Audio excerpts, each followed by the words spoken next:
Welcome everybody. It's my big pleasure to introduce Sonam Tashi Gyaltsen. I don't know him for very long. We met this October at RSD conference that was obviously virtual but was happening in Ahmedabad. And Sonam was presenting incredibly interesting case studies from his projects from Himalayan mountains, and we discussed my and his work and searching for certain synergies between our work. So we agreed we will do these reciprocal lectures for each other, and hopefully it's a start for some more collaboration in the future. Please, Tashi, welcome. Sonam, you have 3 names, it's too much. Sonam, welcome, and yeah, the stage is yours. Thank you, Marie, for your kind invitation as well as for your introduction. And although it's been a very short interaction with you, I felt the RSD9 actually brought in so many interesting concepts and ideas, and I knew, I mean, there was great work happening all over the world, but to be in so close quarters and to understand the kind of great work that was happening all over, including your work, which is the biocorridor thing you're proposing for urban areas, I think I really, kind of somewhere opened up a lot of ideas, especially for the kind of work that we're doing here in Sikkim. So just to introduce myself, I'm a product designer by training from the National Institute of Design in Ahmedabad. I kind of have design consultancy here in Sikkim, which I set up with some friends again from MAAD. It's multidisciplinary, both in industrial as well as communication design. So my presentation basically is about this one model, one system that we've been proposing for the mountains, called the creative mountain economy. I'll just give you some case studies as to what it is and what are the different kinds of projects that we have done under this model. So Echostream, we are a community of designers, doers, and collaborators. Our entire focus is on the mountain-based issues and development.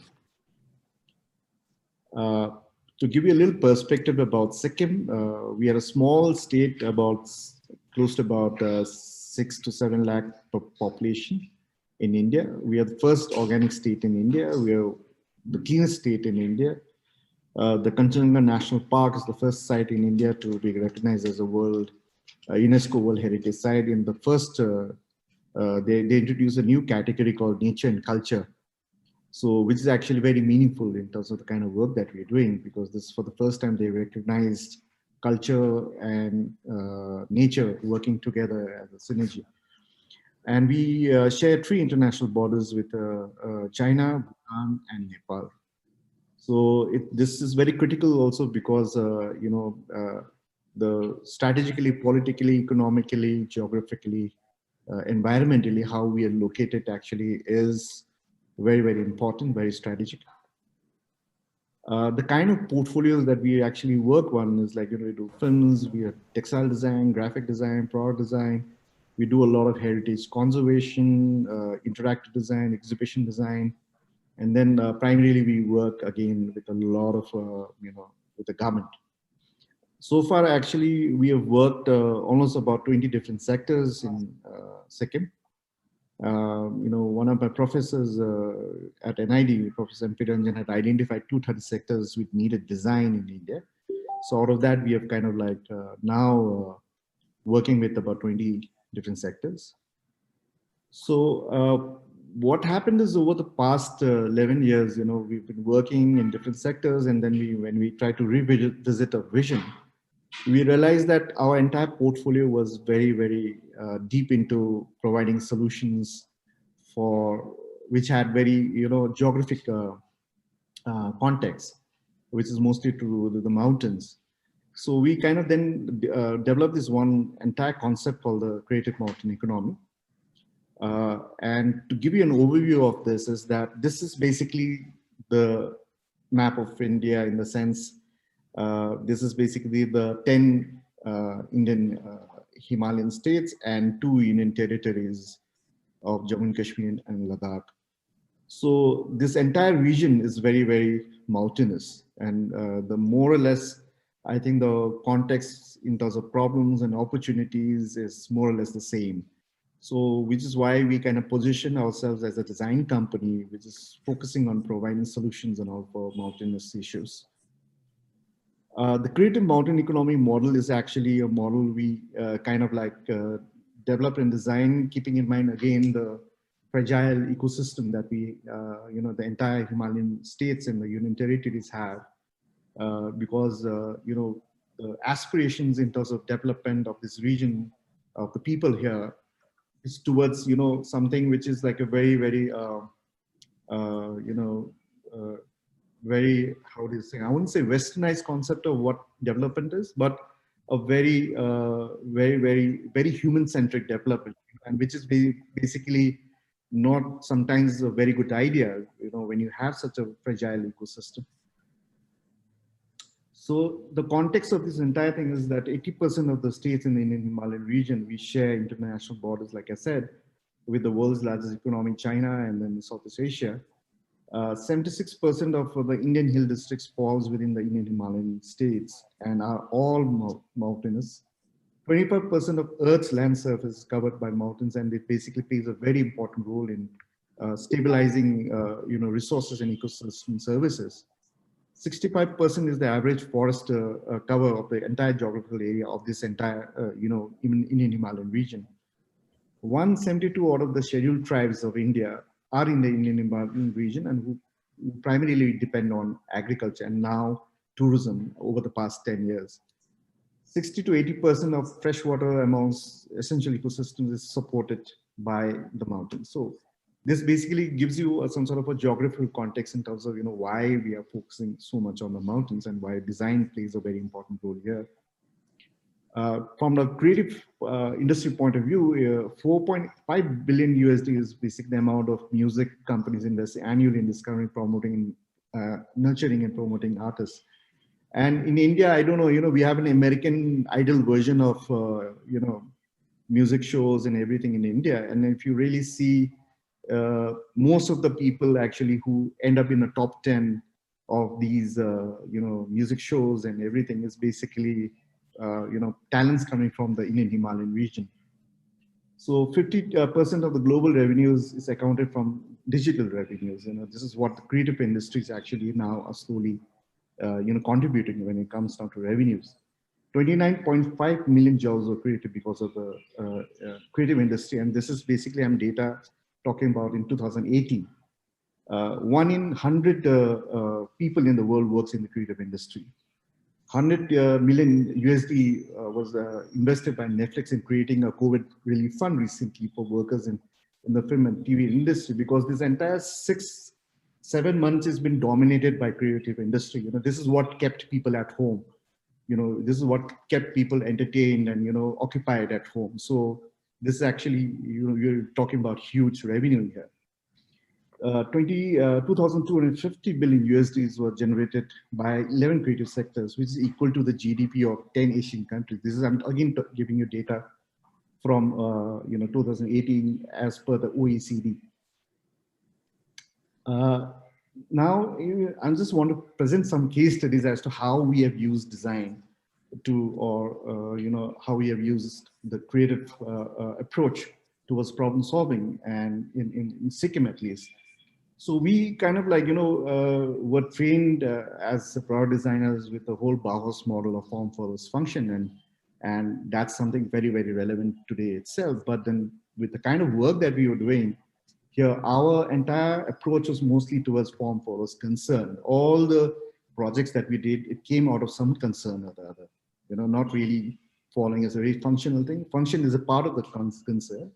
But mostly it was to do with concern, climate change, unemployment, livelihoods, landslides, natural disasters, etc. All of that. So this first case study is basically livelihoods. This is basically, I work with a lot of artisans and mostly people in the bamboo industry. bamboo sector. And, in Sikkim, we were developing a lot of products, which I'll show you later. I started a brand called La, which basically was focusing into, is an enterprise-based model. So we were focusing mostly into creating creative industries and green industries in Sikkim. So we were trying to figure out how to now kind of like, make the entire intervention of bamboo very, very meaningful. So we kind of integrated and collaborate with the tea sector, and Sikkim actually has one of the very oldest, heritage tea gardens, single estate garden called Teni in Sikkim, and then they produce really, really good tea. So besides the beautiful mountains that you have in Sikkim, we have also mountains of waste. Now, this is also happening, across the Indian Himalayan region because of the growth in tourism and because of the need for, a lot of packaging and single-use plastics and single-use packaging systems. So we kind of like integrated bamboo and tea and all to kind of demonstrate an idea where we could introduce zero waste packaging. So we launched a brand called Tea, where basically we were providing packaging-based solutions using handicrafts, bamboo, and then the tea sector. So the whole idea in this entire packaging was to make sure that the tea remained fresh, had a longer shelf life, but at the same time, once you're done with the tea, you could reuse the container as an artifact or as a product, in terms of storage of your stationeries, your jewelry, and you could use it even as lighting. So we figured out 10 different ways of using the packaging after you're done with it. So this is basically one project that we did where we are providing a solution, and this is an ongoing thing. So we are right now. Only thing is there was a little because of the COVID, and just before that, there was a change in guard in terms of the tea estate. So for the past 1 year, we have not been able to reconnect with the tea growers, but we have been constantly making the packaging right now. And then now we are being approached also by coffee, plantation people. So they also need this particular packaging. And then Diwali is also coming now. So this is a festive season now in India. So people are looking for green solutions when it comes down to packaging and also zero waste solutions. Another case study is basically regarding mobility. Now, mobility is basically a major problem in the mountains. Not all homes have access to road and to transportation systems. So we basically started investigating the idea or a definition of mobility as per the Indian Himalayan region, and we basically concentrated on the last mile connectivity. So this is the city of Gangtok. So we kind of like, started figuring out, how, what kind of road systems we had out here in Sikkim, ancillary roads, main road, national highways, different kinds of like things like staircases. Also, there are different kinds. If you see those image on the top left, you just probably see RCC construction, and on the right hand side, you could see, unpaved, slippery kind of, access to the villages and all that. And then now, because of, online, the whole online, platform that has gone abroad, everybody's selling and buying online. So what has happened is Amazon and, Myntra and a lot of these aggregators have actually, started coming into Sikkim quite heavily. And they actually, don't have these, proper systems of, figuring out how to reach the goods to the last mile, in the sense like, to the delivery thing. And a lot of problems happen. Sometimes there's been on social media a lot of these things about that I've already paid them for delivery. Why aren't they delivering us at the doorstep? Why is it that, that they are calling us to the main office to collect our stuff? And what most of the these Amazon and these companies really don't understand is the geography of it, because usually otherwise in other places it's just, get on the vehicle, go to the doorstep and deliver. But in this case, they have to carry it like, either above the road or below the road. So there's no extra incentives also given to these people, and these are sometimes, small items like a pencil or a pen, to a television, to a fridge, to furniture. So, we were basically started looking at this entire, opportunity that opened up, as well as with the problem that was there. So then we started basically understanding, different kinds of last mile connectivity, in terms of, sometimes the last mile connectivity is like the fifth floor of a building, which doesn't have a lift, or, it could just be that the fact that, some of these hospitals or schools are above the road or below the road. And we started also trying to understand how this whole network system is there, like the national highways and the, like I said, the staircases, etc. We started mapping the entire city of Gangtok. So, and in terms of user research, we started looking at different kinds of user segments. Who are the main people, the hoteliers. Like, it actually, this project has a lot of impact on real estate also. If you are able to make that connectivity in glass file connectivity, then what happens? The real estate below the road and above road, the value also goes up. So we kind of started looking at schools, students, homemakers, house parents with infant children, independent tenants, college students, monks, kanchas. Kanchas are basically also the porters basically in Sikkim. And they are mostly the people who kind of like, have access to the last mile connectivity. So the physically challenged, elderly people, commuters. So basically we kind of like started doing a lot of sample sizing in terms of, what are the different, we started making segments, and we started doing this in terms of, the user groups, as well as effort and frequency. So another thing that we were trying to do is we were trying to understand load study, how is it that, people carry stuff? What are the different kind of carrying systems that they have?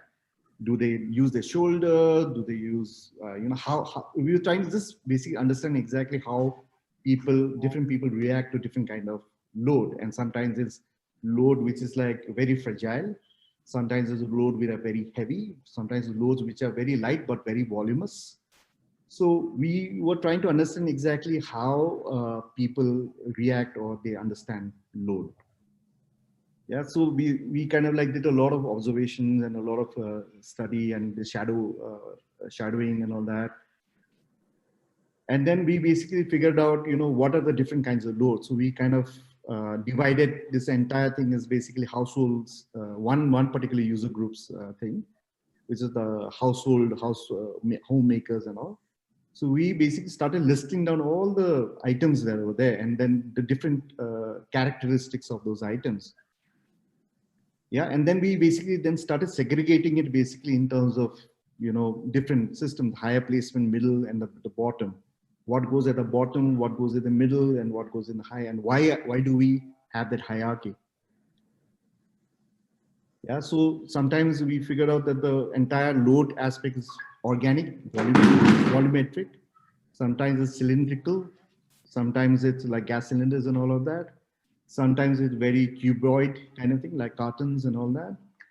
Sometimes it's like in things like crates, luggage, single, multiple handbags. A lot of people go to a shop and then they have like they keep accumulating different kinds of handbags, and they keep, using the finger as a carrying, for carrying the entire multiple handbags. Then bins, buckets, planers, etc. Different kinds of, products. Then after we've done all of that, we started ideating. We basically started looking at from the very basic level, from the cost point of view, number of parts, everything. So we looked at the coolies, the porters, and they have basically a strap, which basically they put it on the head and then they carry the load.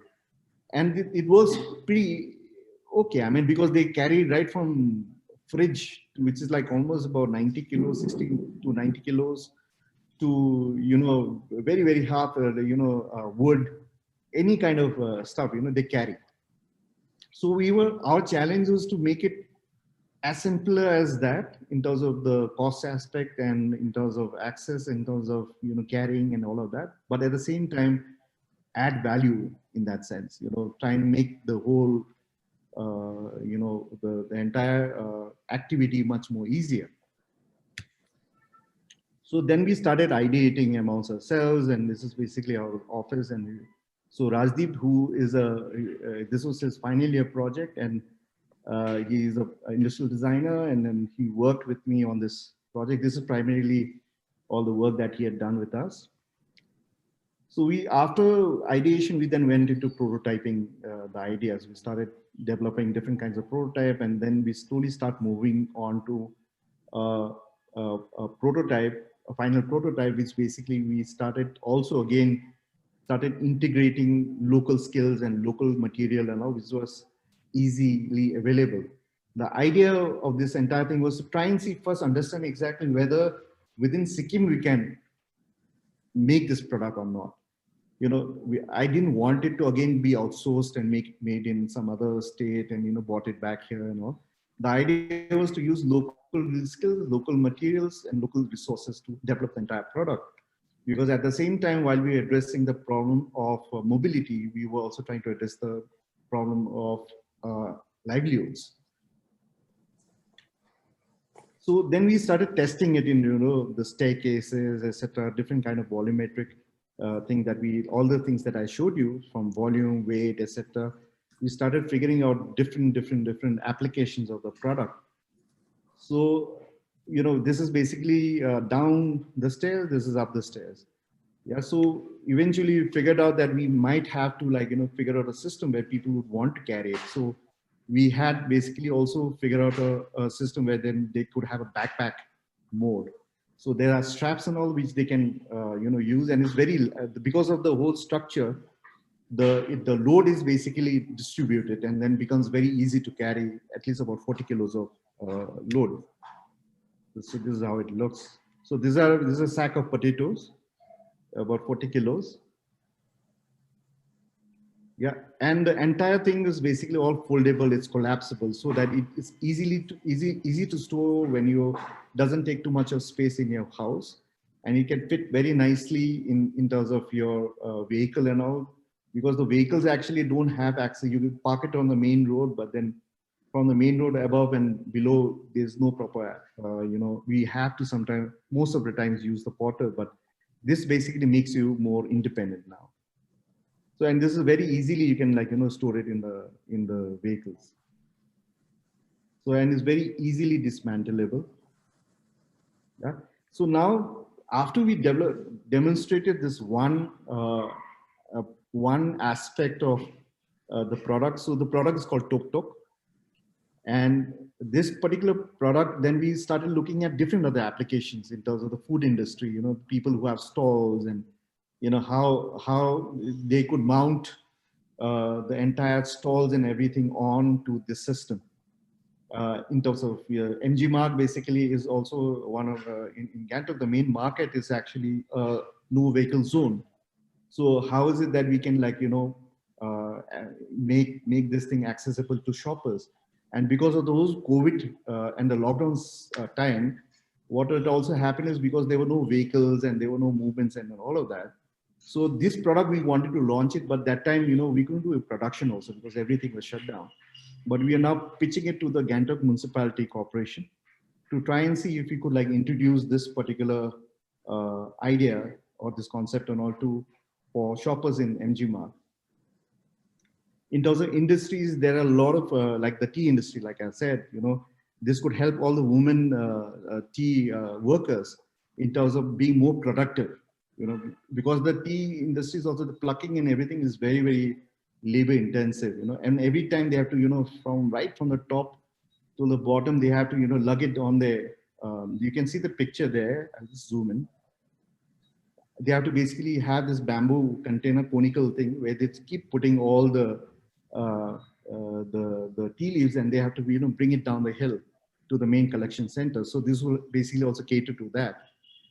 And also agriculture, so what happens is, say, if there were 3 different farmers, one farmer was above the road, one is on the main road, and one was on below the road. And all three of them were growing potatoes. You know, the prices of the guys on the upper, above the road and below the road will be much higher than the guy on the main road because of the carriage charges that are there. You know? So this product is going to help in terms of, you know, bring down the carriage charges at least. So again, delivery systems is one. We are trying to also have a motorized version of this entire thing where we could, like, you know, look at ambulances, you know, so, you know, healthcare systems. So not everybody actually can have access to healthcare, you know. So, you know, you can see people are carried down, sick people and all are all carried down the entire mountain or above the, you know, below the, from bottom of the mountain to the main road. You're just using human labor.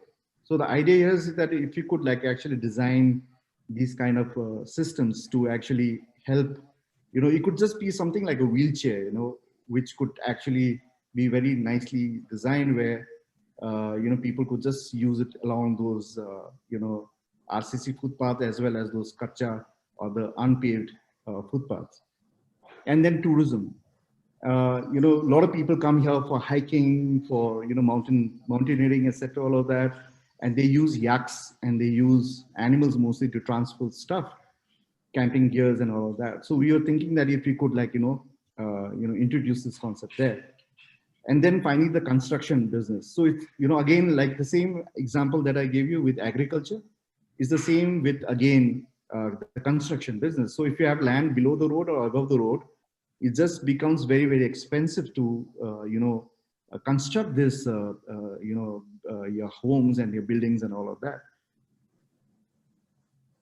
So this is one example that we have, you know, right now we are basically looking at gas cylinder and all, and we basically looked at the whole system of how gas distribution is done. And this actually works out very, very well for, you know, at least this particular activity, which is to do with the gas refill and all of that. That was Tok Tok. Another one is basically a project that we did, which is again, you know, there's a last mile connectivity issue again to healthcare. It's the same premises as the mobility problem. In this case also, most of the times we saw that, you know, a lot of people in places which doesn't have access to roads and all of that, they don't really even access healthcare. They see it pointless. Because the thing is that if you're living above the road, then you have to come down to the road, catch a taxi, go to the nearest primary health center, you know, and you don't even know whether the doctor is there or not, or whether, you know, whether you are, the doctor will probably say, okay, you will have to do this test. And by that time, you know that it's already time to go back because that's the last taxi that you have on your way back. So what happens is you don't get immediate, you know, attention in terms of healthcare. So most of the times what the government do is that they go and, you know, reach out to the remote people. They conduct health camps and all. Then for the service providers also, it's very, very difficult, it's very challenging. They have been very, you know, consistent at doing it, but then it's, you know, a little bit more help could, you know, make things much better for them. So we basically started looking at this. This is much before the COVID thing happened.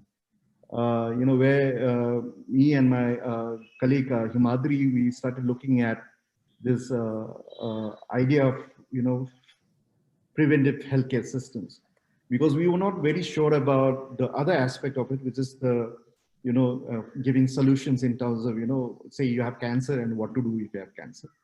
But the idea here was to try and figure out that, you know, if you could have a very monitored, you know, healthy, you know, system, which is provided by the service providers, the health department.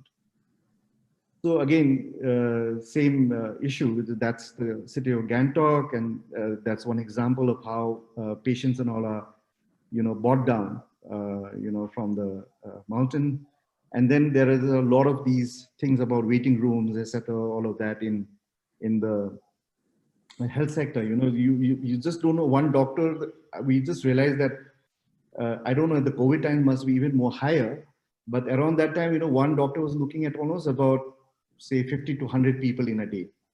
So the ratio was too much, so the idea here was to also help the service providers to, organize this entire thing for the healthcare, for the beneficiaries or for the citizens, so that, there's like, a very good ratio that is there. And then people don't have to wait in those waiting rooms, because what we also found out is that these waiting rooms were one of the most contaminated environments, so where if I don't even have cold and all, you walk into a place and then you have somebody who already has cough and cold, and you get infected, even though you're gone there because you broke your ankle or something.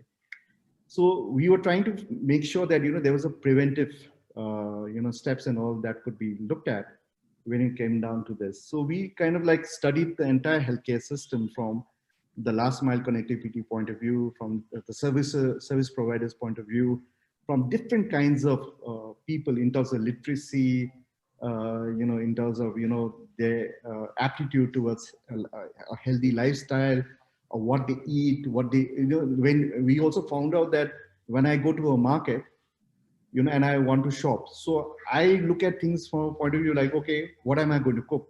Am I going to cook a biryani or a pasta or lentils or potatoes? I don't say that, okay, I want to go and buy, say, 1 kilo of vitamin C, or 1 kilo of carbohydrates, or this or that, or say 10 liters of some protein or something like that.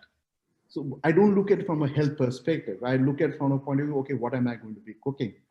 So we looked at this entire aspects of dietary patterns, etc., all of that, and how people look at food. Yeah, and then we basically develop a product called Menla.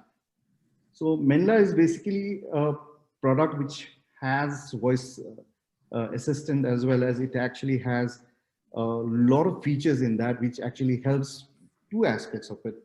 One is basically the citizens, and the other one is the service providers. And it actually has both offline and online systems, so that it doesn't really have to depend on internet when it really comes down to very remote areas. So I'll just kind of demonstrate what it looks like. I have a small video to kind of like show you.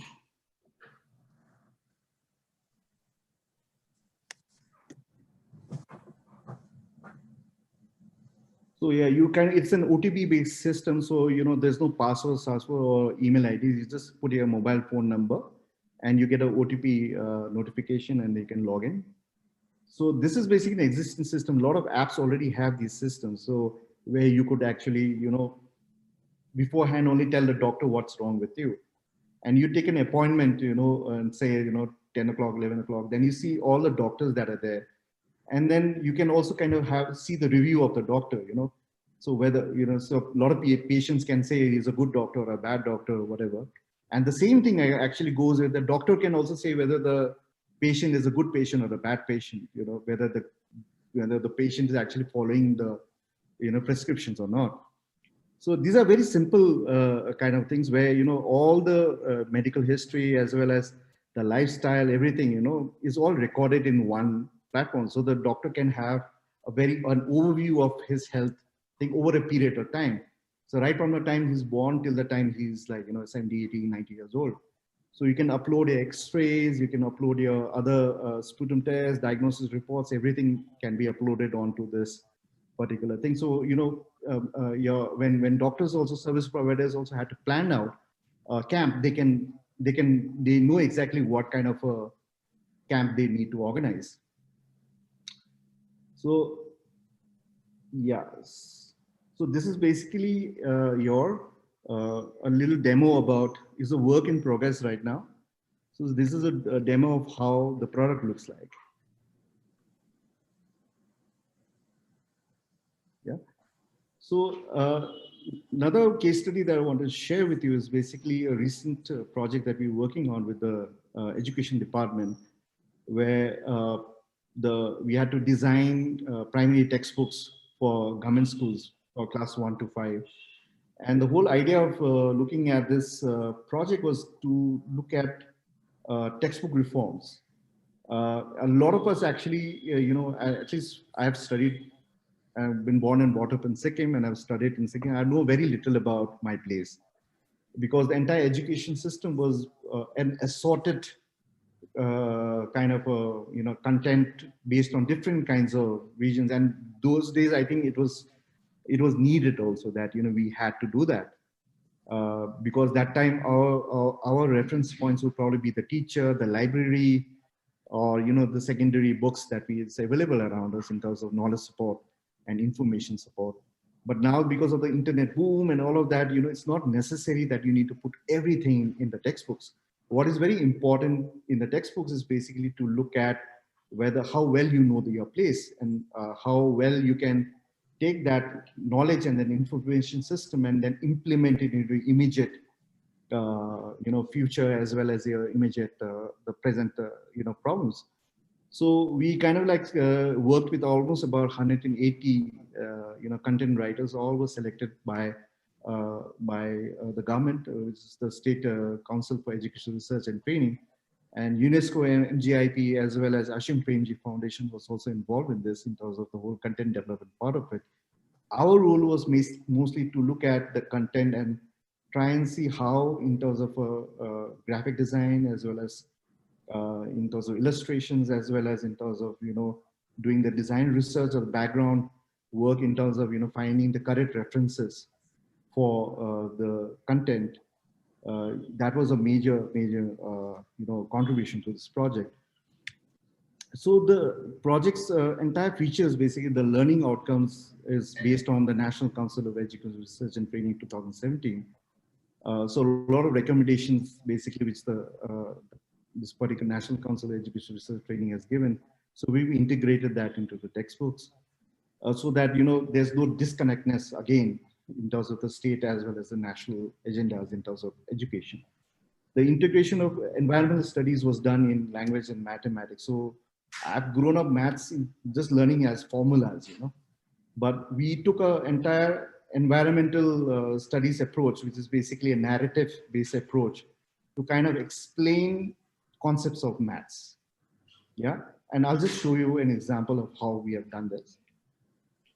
So this project is for the first time anywhere in the world where the sustainable development goals have been integrated in the textbooks, designs, and all through something called the Education for Sustainable Development, the ESD, which is basically UN's 2030 agenda for sustainable development goals for education for peace and sustainable development. And then the content of the book is embedded in the social cultural context. So, a lot of the government schools that are there are all very remotely located. So the idea here was to basically look at the cultural, socio-cultural references, whether it's costume, the behaviorisms, or even features and everything, to make sure that, there's some relatability for the students when they look at those concepts and those ideas. So this is basically class 1 to 3, how the textbook looks like. What we did is the whole project is first piloted in 40 schools before we go and implement it in 768 schools all over Sikkim. So you don't go and, the idea was not to design it and then, straight away implement it, but to first test it in 40 schools and get the feedbacks from the teachers, the parents, and the students, and then later on, kind of like scale it up in terms of implementing it all the schools in Sikkim. So to give you an example of how environmental studies approach was taken in terms of, in maths, this is a chapter called The Vegetable Seller in maths, where this is a story, if you could see the photograph, this is a story of actually a real person, Chandramukhi, popularly known as Debu, in a place in East Sikkim. So she's Debu, she's basically, so the content writer went and spent time with her, and found out that she's a widower and she's a very self-made person. And she's a very inspiring, person, because she's raised the children, and then she's selling vegetables, and she's making a good living, educating the children. And she's also very active in the social, activities in her village. So it was a very good example to actually, use in terms of explaining the concepts of maths. So here, basically, we are through her, through Debu as a personality, as well as to the economic activities she has as a vegetable seller. We were basically kind of explaining different concepts of maths. So along the same time, we are also kind of introducing different kinds of vegetables which are very local. You know, things like raya saag, ningro, iskos. These are things which are actually locally available. And the idea of using these vegetables here was to make it very relatable for the children and for the teachers as well. Uh, so these are again different kinds of products that are available in the villages. And the concept of profit and loss was explained by human wildlife conflict. So since it's a vegetable sellers, there are a lot of monkeys in that in our farm in the village which kind of destroy the crops. And also this was actually a chart which was usually a chart are very complex thing, people get confused.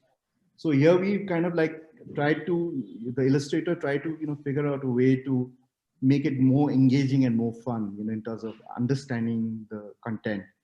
So here we use human wildlife conflict to explain the concept of what profit is and what loss is. And Debussy is also again a member of a self-help group. And here the whole idea to the ESD thing was to look at women empowerment, where a group of women come together and they, organize a lot of economics, environmental activities in a village.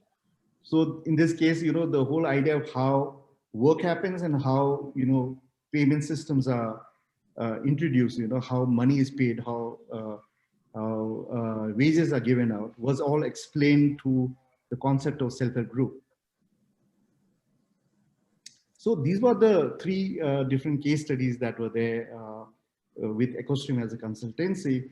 But then over 2017, we just realized that just the consultancy aspect is not good enough. So we went into an enterprise-based system. So we introduced different kinds of brands, within Echostream. One is called La, where we started working with bamboo artisans and started making these products, which are right now, sold in India, as well as we've been exporting it outside also. And we basically have been, at different fairs at the Ambiente in Frankfurt, as well as the Moscow in Paris. And then we have another brand called Kuzu, which is one of my partners, Karma Sonam. She runs this brand where she's focused on mountain-based textiles, where we collaborate again. Since its entire whole model is a creative economic model, we have a very federalist way of working, where we're collaborating with another design studio called Chitko Design Studio in Uttarakhand, where they developed the natural fibers, the nettle fabric, and then we got the fabric to Sikkim, and then we started developing products out of those things using our resources. And these are some of the products that we made out of natural fibers, which went out very well in the sustainable fashion week that happened in Mumbai. And it went so well that we became completely handicapped because the demands were too high that we didn't have a proper supply system. And this is one of the biggest challenges that we have in the mountainous region, that we cannot have a large scale production system. It becomes very, very unsustainable in one way. The other product that we started looking at is this tapestry, which is basically my colleague Tenzing started this brand when he figured out that Sikkim was growing in terms of tourism and all of that, but there were no souvenirs.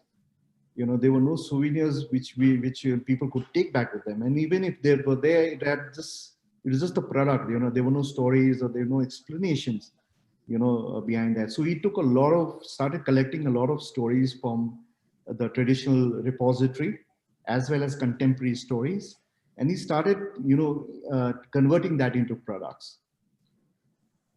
So then we also were again in the creative mountain economy model, we started collaborating with again Chitko Design Studio, and then we documented the entire no, we didn't document the entire thing. Chitko Design Studio, they documented the entire crafts of Uttarakhand, where our role initially was in the initial framework of the project, as well as We did some documentation of some craft clusters in Uttarakhand. But this was a beautiful project because then what Chitku did is that they not only concentrated on the craft, but the craft person also and the craft process also. So the idea here was also not to look at just celebrating the product in its richness in terms of the creative output, etc., but to also try and show what goes behind in terms of making the product, and also documenting it in the sense that future generations can take it forward after this. So the entire making of that product was developed through illustrators were brought in, and they were explain the entire process as to how the product is made. So my final segment is basically, out of all these learnings that we've had, there's the current thing is basically we are also learning from a virus, and all of us are, in fact, one of the opportunities that, like Marie, you mentioned right in the beginning of the today's lecture, is also the fact that it's brought all of us together. We just, people's different time zones, and we are here sharing works, sharing information, sharing knowledge. And likewise, we've also learned some thing from a virus, maybe because we've been trained over the past 20, 25 years as problem solvers. So the idea is, for every time there is a problem, we always look at it from an opportunity point of view. So what we are doing now is we're starting something called Work from the Himalayas, which we're launching it on the 6th of November, where, Sikkim actually has, like, Sikkim and all the Himalayan region, we such beautiful landscape, and we have got clean air, clean water, organic food, peaceful environment, lovely communities who love singing and dancing and just having a good time in life. So the idea here was to basically try and see if we could set up creative industries here in the Himalayan region. So we started something called Work from the Himalayas recently. It was supposed to be launched sometime in March, but then because of the entire lockdown, we couldn't do it. And Sikkim actually has more than about 22,500 kind of beds that needs to be occupied. And then right now, because the whole COVID scenario, although tourism has opened up and people are trickling in terms of occupying these hotels, but there's no certainty, right? Because tourists keep coming and going, and it's just a matter of time that somebody will get infected. So what we are thinking of doing is actually sustaining the entire tourism sector for much more longer time. So to bring in all the hotels and then create a safe environment for co-working and co-living, targeted towards the creative sector, small studios, freelancers, people who basically need just good internet, clean air, clean water, a very good environment to work. So basically we started talking to hotels, and we started talking to a lot of people, and they're saying that we started basically prototyping it over the last 3 months. We took up a hotel recently, so we were just prototyping there. So Work from the Himalayas is a hospitality brand which is focusing on mostly co-living, co-working, co-creation. And we basically have a 1 month, 6 months, 1 year package. So the idea here is to not reduce the mobility aspect of it, and basically retain the people for a much longer period of time. So it benefits the hotel industry as well. And it kind of also safeguards the working environment for professionals who are coming in. So this is again the city of Gangtok. So this is the studio, present studio where I'm speaking to you from. And this is the hotel that we took up. So we kind of like, they have this one flat which had a kitchen. So we converted that into a co-working space. So these are basically people from Echostream only. So we just kind of like, make sure we try to figure out, streamline many things, where our vegetables are coming from, where the gas cylinders are going to be coming from. We streamlined everything so that their mobility is minimalized. They didn't have to step out that much. And even if they did step out, they could go, for a hike or for a run or for a trek or something like that, which they are doing right now. Yeah, and this is basically my studio where I'm speaking to you from. Basic guys, when there's no electricity, we go out and make tea like this. Yeah, so thank you very much. That's my presentation. Thank you so much, Sonam. That was just great and very inspiring, and very inspiring for our unit, because you address local specific communities, local specific needs, and local specific environments. So it's a very great case studies to learn how to deal with those systems. I think now, before I start asking my questions, I will give space to everybody to ask their questions. I'm just reminding you that the meeting is recorded and is live streamed on Facebook. So if you don't want to be seen or heard, write the question in the chat. If you don't mind to be seen over internet, which actually the recording will be put on YouTube. So if you don't mind that, just feel free to turn your camera on, unmute yourself. Depends on your comfort. And we have to give you applause. Applause is, where is applause? In reactions. So please, everybody, go to reactions and give applause to Sonam, because it was really excellent talk. Thank you so much.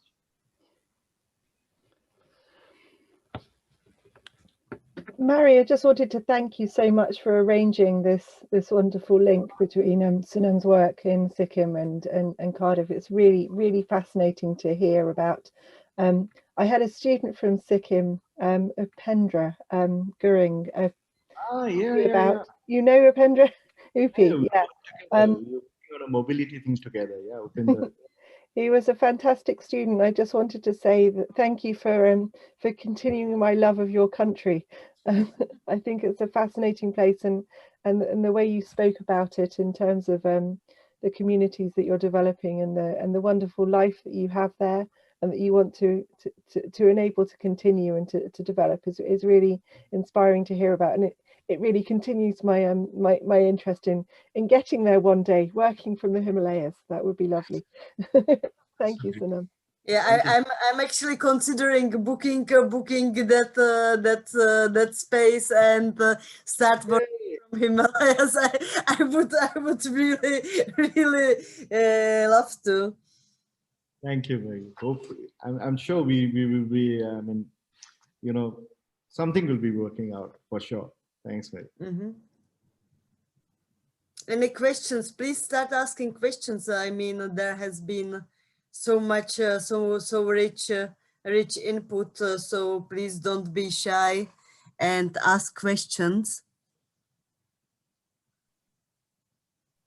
If nobody is asking, I will ask my first question, and you can think of what to ask. Please don't be shy. We have great opportunity to get this exciting person here. So just use it as much as you can. Sonam, I'm wondering, because you work a lot with local communities, and we discussed that already at RSD, that it makes your life because you are local yourself. What strategies do you use to approach the communities to, for instance, start using your app? How do you approach different stakeholders? Is it difficult? Is it easy? How do you make to convince them, basically? Okay, so I mean, for me, I think, and it can, the method could or the approach could differ from organizations to organizations.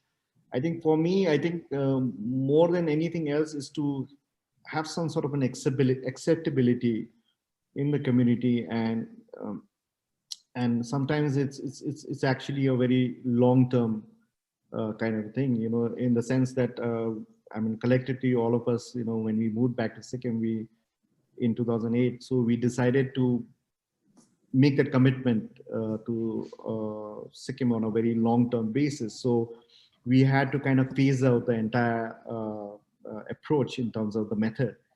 So it wasn't really a, project within the project we managed to do that, but it was, from step by step, from project to project, we started building this whole thing where, we could like, slowly move into communities and, try and start communicating different ideas, or, have some different kinds of exchanges in terms of ideas between the community and us.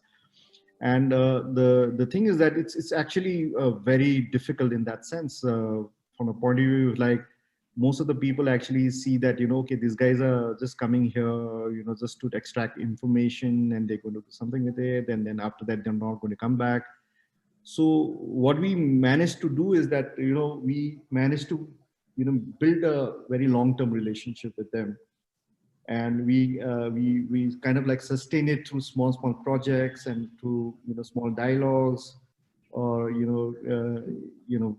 we basically, even Facebook helped, in that sense of, staying updated in terms of what was happening in the artisans' lives, as well as our, activities as an organization.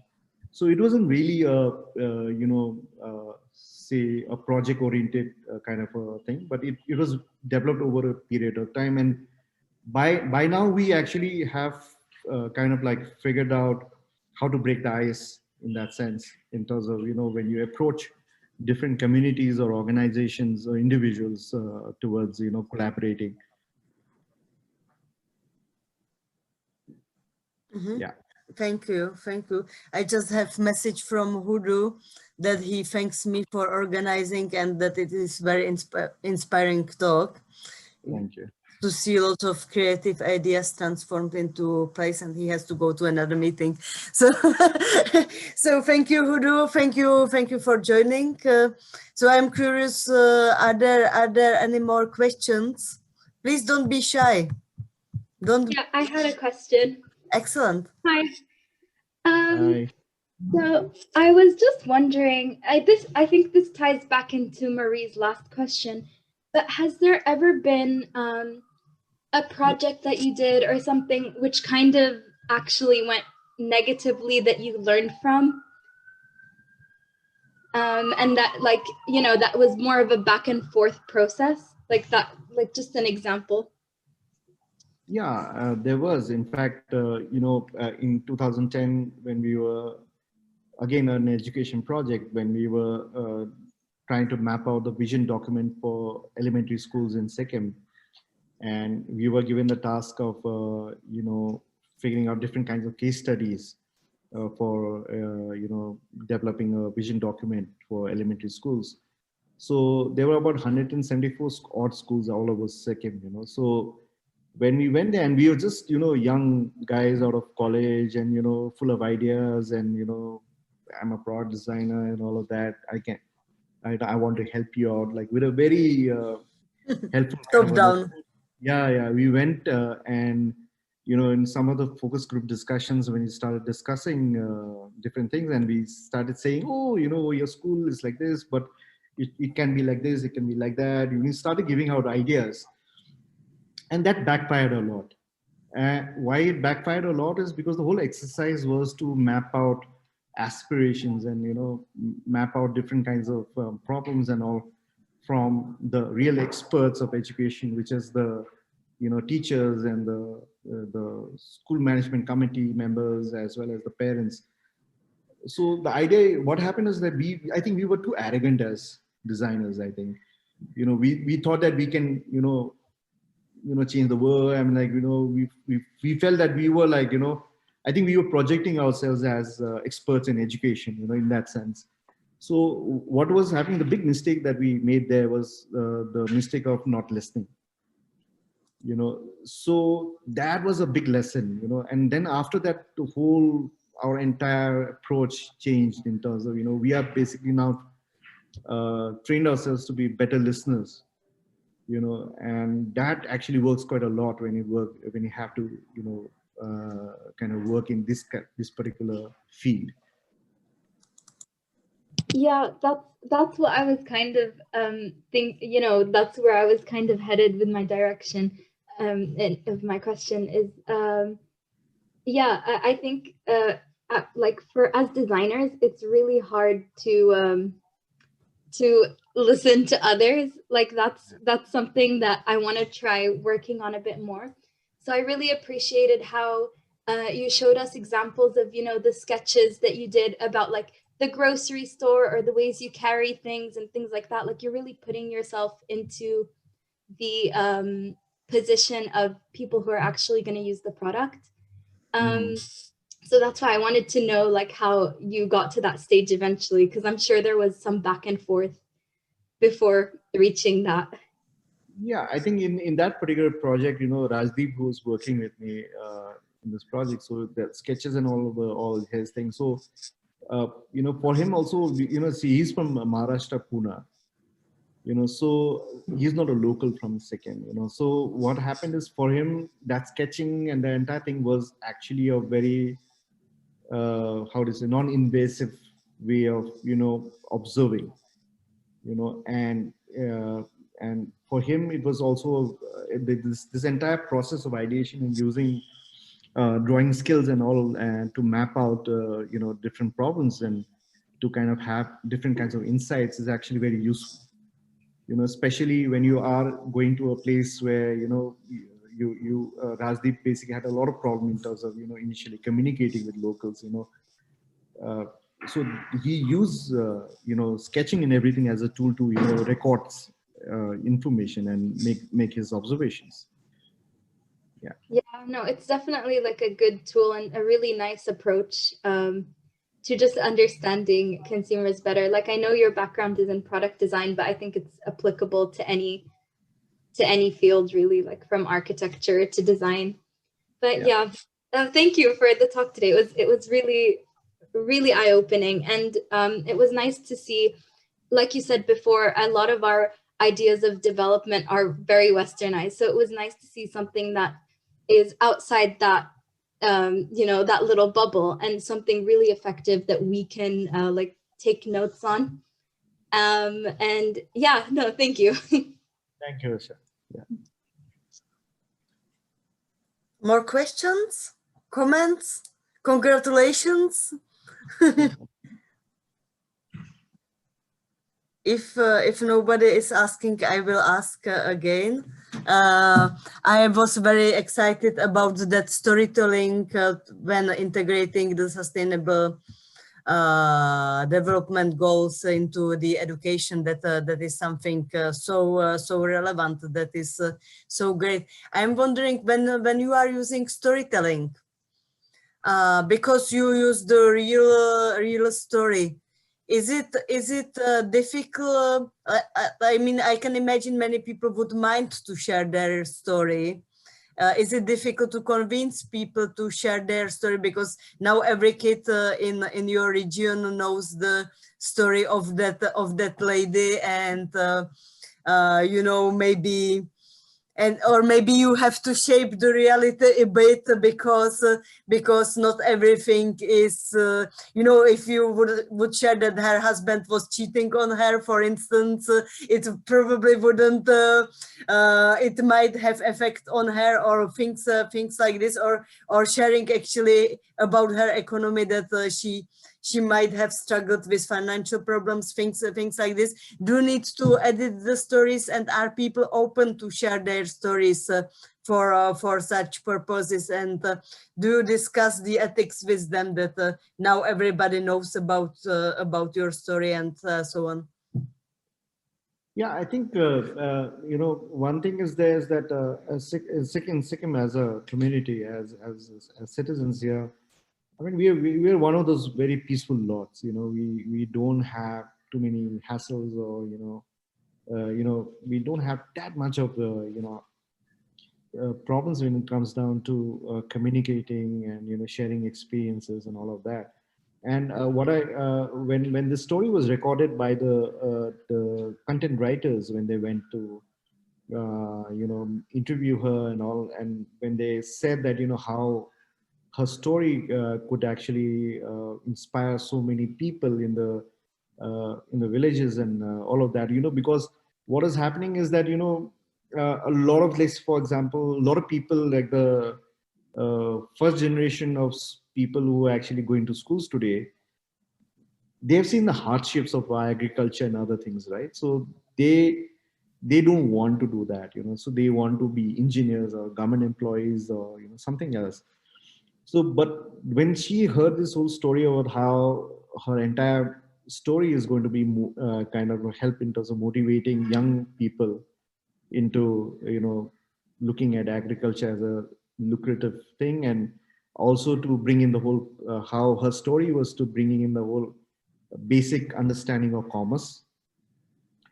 I think she was very excited in terms of lending out her thing. In fact, she went on saying everything. She was a widower, and she was talking about her personal life and how she struggled and all of that. But I think what the content writers very smartly did is they kind of extracted exactly what was relevant for education, what was very relevant for the learning outcomes.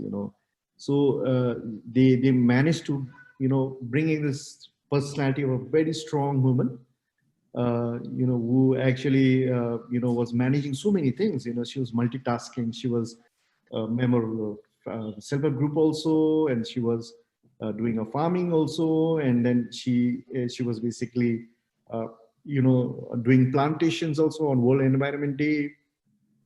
So the idea was to show that how one woman can do so much, and then in the entire narrative process was to kind of explain the whole concept of maths to this currency exchange and to the micro economics in villages. So it in a very, and this is for class I think this is class 3 maths. So it's basically kind of like and we were talking about children who are like probably about 8, 9 years old or something like that, and this kind of an approach actually, when we went to I remember going to some of the schools, just trying to understand how what the feedbacks were and all that. And I think this whole narrative approach actually helped them understand the human aspect of it very, very interestingly. The maths was still, because it was a different system of explaining maths. They're not used to looking at seeing maths formulas being explained in this manner. But like, in maths is mostly instructional based, stuff, right? So when they saw this thing, actually, it was very overwhelming for the teachers as well as for the students to, quickly shift to the system. It will take time. But I think the best part of the thing is that they actually could see the human aspect to it, and they could relate to the stories as well as they could relate to the fact that, this human wildlife conflict is a real issue and there's a profit and loss scenario. And to kind of understand exactly, how does a rate chart works like in a ration shop, in a village. So this was actually, it kind of had very interestingly many other impacts, you might like, besides the one that we had already laid out in a method. There were like a lot of other interesting stories that came out. Mm-hmm. Excellent. It's so exciting. I would love to be taking education this way. Yeah, like I was just thinking, I remember when I was in school and I was doing maths, the thing I thought the most was, I'm never gonna use this in real life, or there would be the questions of, Tom had 800 watermelons, and I would think no one has 800 watermelons. So I like that. I wish I learned maths in that way where I could apply it to real life. I think it would have made me a lot more interested. And there's another impact that has happened is that, for the first time, usually what would have happened is that government schools have because the quality of education, textbooks and all are not so good. So they will basically say, okay, let's get the best school in Sikkim, and then, let's see what textbooks their children are studying. And then they will basically, use that as a supplementary textbooks for reference. In this case, it has happened completely opposite. So there is a private school which is following a Cambridge system. So they have taken in the textbooks of the government schools now, and they are teaching those textbooks now in their classrooms, purely because I think the parents and the educators feel that, this actually helps the children learn about not only the different concepts of English, maths, and EVS, but in a manner that they actually are introduced to their own, context which they are more familiar with. So it's really, with one school, private schools, it worked out. I think this year we are, we are right now working on the feedbacks from the class 4 and 5. So after the entire set is out, I think then we can probably, start seeing it from a larger implementation in terms of, private schools also. Yeah, that's really exciting. I hope that happens, because I really do think the like system of the way we've learned maths and sciences, it makes it seem that it's really unapproachable. Yeah. And I think a lot of us, even though it's our right to be, aware of science, aware of maths, we feel as though those subjects are like, oh, I'm not a science person, or that's too difficult for me. But we do have the right to understand, the way our world works. So I really love that. Yeah. Thanks, Alicia. I have a very specific question, and I think it's a very interesting story, especially the first. I'm very interested in the first product, the small trailer. You can transport something from the down of the mountain to up the mountain, and it's very useful to the residents. But I want to know, and I'm concerned of how you make the drawings into the rail, and I can see some metal parts and some wheels in the trailer, and how to combine the biological material and this metal part, combine this into a whole product. I want to know the process of the product, the producing. Okay, so I mean, in the handicraft sector, in the craft sector, usually everything is visual judgment, and everything is very much dependent on the artisan's skills and stuff like that. So one thing that we had kept in mind right from the beginning is that, that it's actually has to be scaled up, and, it has to be consistent in terms of its form, its structure, everything. And these are the challenges that we felt that, how is it that we are going to integrate natural fiber, in this case, a cane, into the entire process, and then how are we going to standardize this, and how are we going to make 100 of them, and make sure that all of them are actually has the same consistency in terms of quality, in terms of functionality, in terms of form and all. So what we did is we usually in the craft sector, we don't follow, at least in the bamboo sector, in Sikkim, we don't follow a mold-based system. So this is where we introduce a very industrialized system of making the entire product, so that there is certain aspect of craftsmanship in the process, where certain parts and everything is all handcrafted, etc., all of that. But at the same time, there are certain processes which are there, which actually helps in terms of assembling things down and developing the different parts, and putting it together and making so, because it's actually at the end of the day, safety is also a very major concern, right? So just imagine you're going down 40 kilos and the wheel comes off, and the whole 40 kilos goes rumbling down. It could have a very catastrophic consequence. So the idea here was to actually try and look at all these aspects in terms of safety, consistency, form, and all that. And we adopted a lot of assembly line processes to actually kind of put the product down. Usually, it's not done that way. One artisan works on one product traditionally, completely. They're not used to the whole assembly line. One is doing sizing, the other one is doing forming, and the third one is doing assembly, and the fifth one is doing finishing. So we had to introduce that whole system also into developing the product.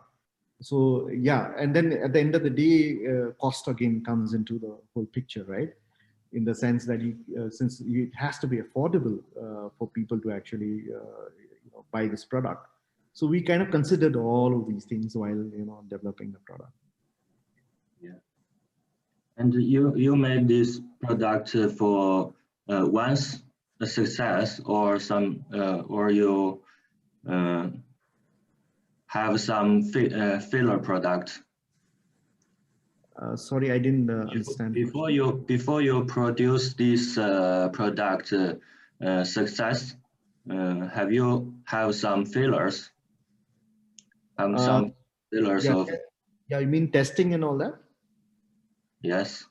Yeah. So we have done that. We tested these products with a few homemakers, and I mean there are mixed reactions to it. Like for example, these two ladies that we introduced to, I mean it worked perfectly well, with them, But the only thing is that they're feeling very shy, to carry. They're not used to, they were very happy with the tote bags, even if it's like not really helping them, but just to have this whole keen thing, lugging along, and then everybody knows everyone, and then although it's working, but then they're feeling like very uncomfortable, using the product. So I think we are still in the very early stages to actually find acceptance of this product socially. From a point of view, functionally and everything, it works out very well. So, which is what I think we're testing out in different portions with homemakers. Now we're trying out with students. You tested several prototypes when developing the products, right? Yeah. We have to do that because then we didn't think about the social acceptance aspect of it from a point of view of women-centric kind of thing. That they may not want to be seen around with such a big thing carrying around. Although it's very easy for them to just call up the porter and say, carry that 40 kilos and bring it to my house. So but they don't want to be seen carrying 40 kilos, lugging it all the way to the thing, although it's working. So these are things which actually, very interesting feedbacks that we're getting. Yeah. It is actually excellent comment that not only like functionality in terms of that the thing works can really work, because it has to also reflect on social environment and on the community. So the prototypes have to be synergetic, synergizing different aspects, not just that you make something work, which is actually very good, discussion. Any more questions? Yep.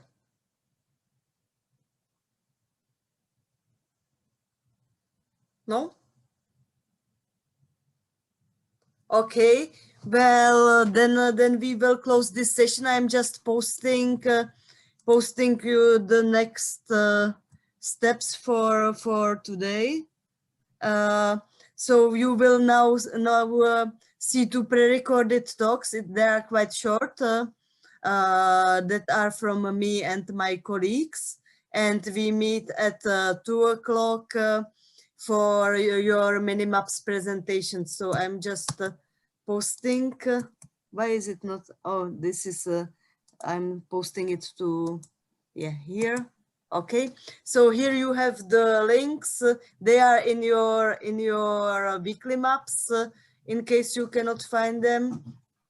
So that is that. I wish you nice lunch, and see you at 2 o'clock. I very much thank you, Sonam. It was very inspiring. Very glad to have you here, and let's start more collaborations, because this was very inspiring. Thank you so much, Marie, and thank you everyone for having me. And it's been really